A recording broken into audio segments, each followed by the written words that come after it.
Assalamualaikum warahmatullahi wabarakatuh. Kita awali bersama dengan bacaan basmalah. Bismillahirrahmanirrahim. Kita akan melanjutkan pembahasan kita pada penggolongan materi. Jadi kemarin kita sudah membahas juga penggolongan materi hanya fokus pada unsur.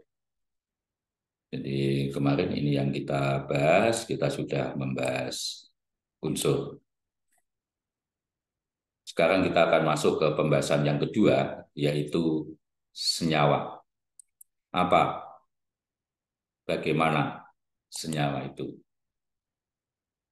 Senyawa, atau kita kalau kita sedikit kembali ke unsur, unsur akan saling nanti antar unsur itu dapat bergabung, tapi bergabungnya tidak sekedar bergabung, tapi bereaksi membentuk senyawa.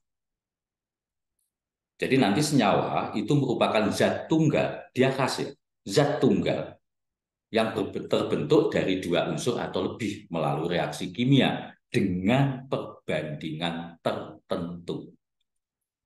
Jadi zat tunggal yang berupa unsur jika bergabung dengan perbandingan tertentu nanti akan membentuk senyawa.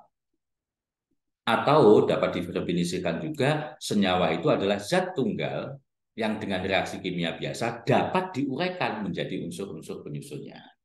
Contoh sederhana sebelum kita masuk, air H2O itu dapat diuraikan menghasilkan gas H2 dan gas O2. Sebaliknya kalau kita punya gas H2 dan gas O2 jika direaksikan, sekali lagi direaksikan, bukan dicampur, direaksikan akan membentuk senyawa yang namanya air. Itu pengertian ini. Jadi nanti senyawa ini merupakan zat tunggal dan masih dapat diuraikan menjadi unsur pembentuknya. Berbeda dengan unsur sudah tidak dapat diuraikan kecuali dengan reaksi inti atau reaksi nuklir.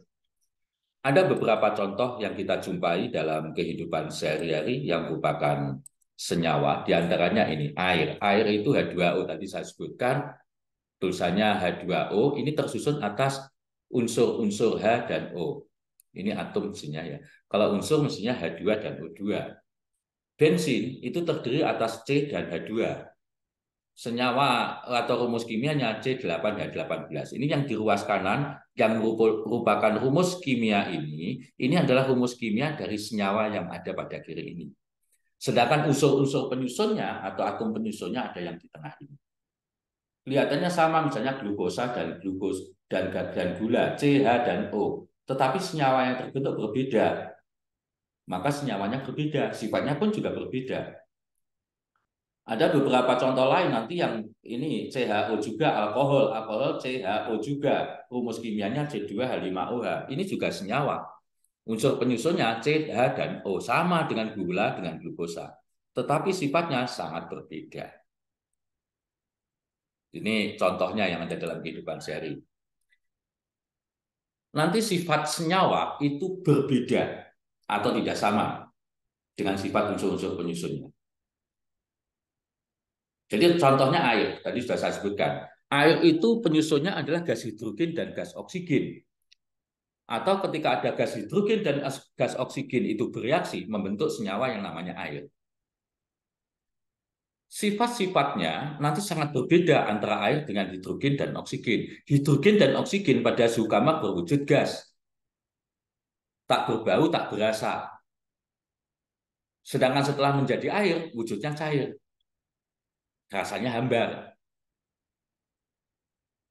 Gas hidrogen itu sifat kimianya itu gas yang sangat mudah terbakar. Sekali lagi, gas hidrogen sangat mudah terbakar. Sedangkan gas oksigen itu suatu gas yang membantu terjadinya pembakaran.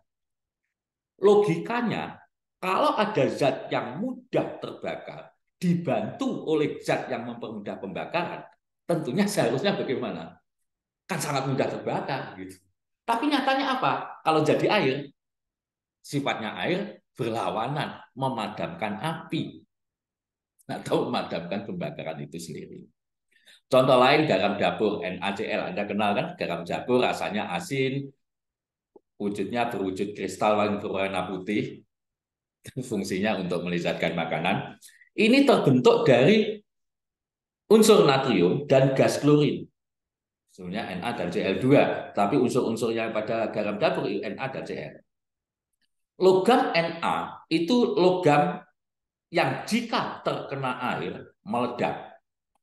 Jadi logam yang mengkilap warnanya seperti keperakan begitu, tetapi ketika terkena air ini akan meledak. Makanya cara penyimpannya tidak di air, cara menyimpannya di parafin atau pada minyak dan ditutup rapat. Jangan sampai itu terkena air.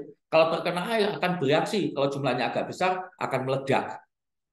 Gas klorin itu warnanya hijau muda atau kekuningan, hijau kekuningan.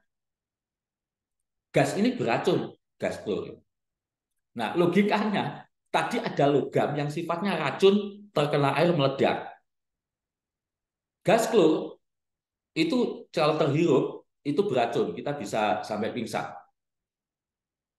Nah, ketika bereaksi membentuk NaCl yang kita kenal dengan garam dapur sehari-hari, bagaimana kalau Anda konsumsi? Apakah meledak di mulut Anda karena terkena air liur? Enggak kan? Anda beracun?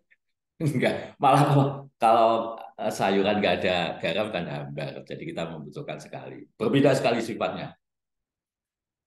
Kita juga ada lagi misalnya aja ini kita contohkan gula. Jadi gula itu Anda kenal rasanya manis. Gula itu tersusun dari atom C, H, dan O. Tadi H dan O sudah kita sebutkan sifatnya di atas. C, karbon, itu arang.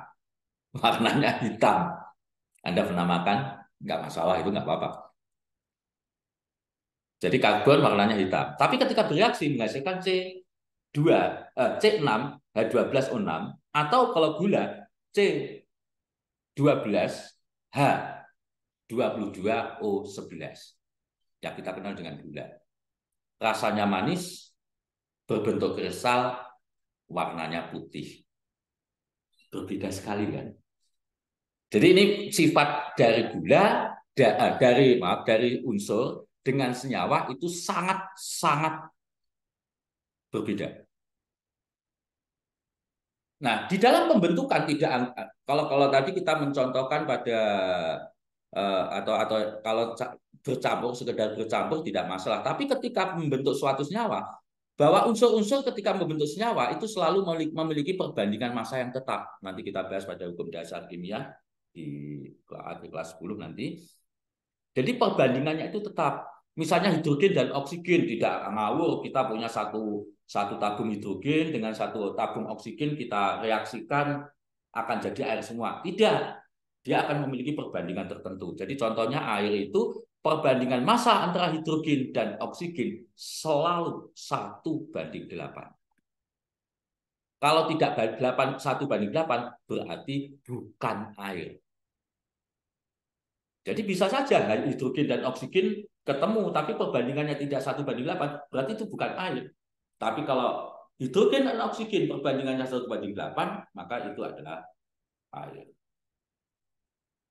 Serasa itu nanti lebih dalam nanti akan kita bahas pada materi di hukum dasar ilmu kimia mengenai perbandingan ini. Hanya saya tekankan bahwa senyawa itu adalah zat tunggal terbentuk dari unsur-unsurnya atau senyawa dapat diuraikan menjadi unsur-unsurnya. Cara pembentukan atau penguraian dari senyawa menjadi unsur atau pembentukan unsur jadi senyawa dengan reaksi kimia. Perbandingan massa unsur-unsur penyusun suatu senyawa adalah tetap. Serasa itu yang saya tekankan pada pertemuan ini terkait dengan senyawa. Semoga bermanfaat dan menambah pengetahuan Anda membedakan antara unsur dan senyawa. Dan nanti kita agak panjang pembahasan selanjutnya yaitu mengenai campuran. Marilah pertemuan ini kita tutup bersama dengan bacaan hamdalah. Alhamdulillahirabbil alamin. Terima kasih. Assalamualaikum warahmatullahi wabarakatuh.